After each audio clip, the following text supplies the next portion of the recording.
मी जालन्यातील सर्व नेत्यांनी बोलावं आणि माझं भाषण टाळावं अशी विनंती करत होते, पण सन्माननीय मुख्यमंत्र्यांनी आदेश दिल्यामुळे आपल्यासमोर उभी आहे दोन शब्द बोलण्यासाठी।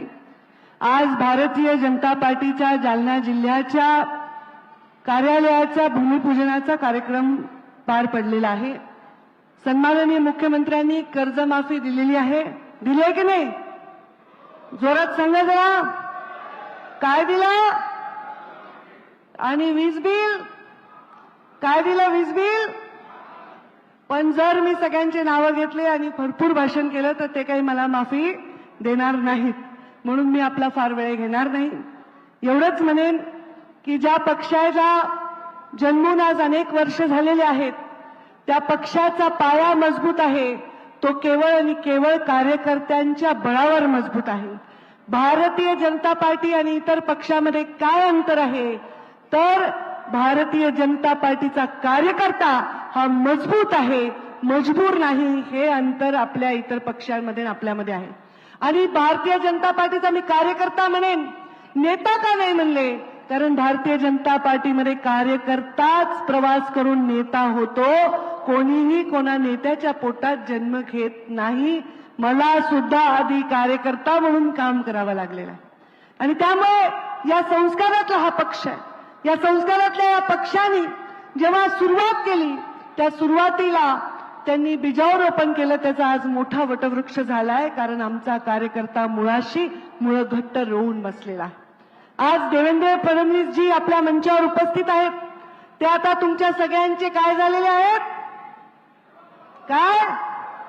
आणि तुमचे लाडक्या बहिणींनो काय झाले?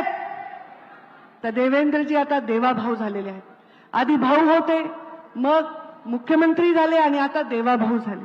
म्हणजे मोठ्या पदावर विराजमान होऊन देखील लोकांमध्ये देवाभाऊ म्हणून प्रसिद्ध होणं हे भारतीय जनता पार्टीच्या मुळापासून इथपर्यंतच्या प्रवासाचं लक्षण आहे। एक सामान्य बूथच्या कार्यकर्त्यापासून ते या एक नगरपालिकापासून ते आमदारपासून ते एक अभ्यासू आमदारपासून ते एक मुख्यमंत्रीपर्यंत त्यांचा प्रवास हे एक चांगला कार्यकर्ता होण्याचं लक्षण आहे। आणि म्हणून चांगल्या कार्यकर्त्याला जायला त्याचं हक्काचं ठिकाण असलं पाहिजे।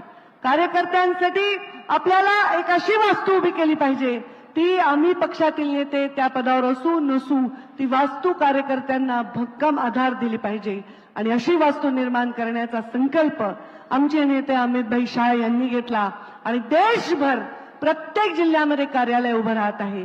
आज सन्माननीय देवेंद्रजी फडणवीस यांच्या नेतृत्वाखाली, त्यांच्या प्रयत्नाने आणि त्यांच्या सहकार्याने आज राज्यभर सुद्धा कार्यालय उभी राहत आहेत। त्या भूमिपूजनाला आपण सर्व एवढ्या संख्येने आलात, हेच भारतीय जनता पार्टीचं खरं बळ आहे। मी सर्वांना शुभेच्छा देते आणि विचार करते की लवकरच आपण या कार्यालयाचं लोकार्पण देखील करू। अशी असंख्य कार्यालय आपल्या सगळ्या कार्यकर्त्यांना बळ देत राहतील, हीच मी एक अपेक्षा व्यक्त करते आणि सन्माननीय मुख्यमंत्री महोदयांचं आपण ऐकण्यासाठी आतुर आहात, त्यांना बोलण्यासाठी माझ्या वाणीला विराम देते। धन्यवाद। जय हिंद, जय महाराष्ट्र।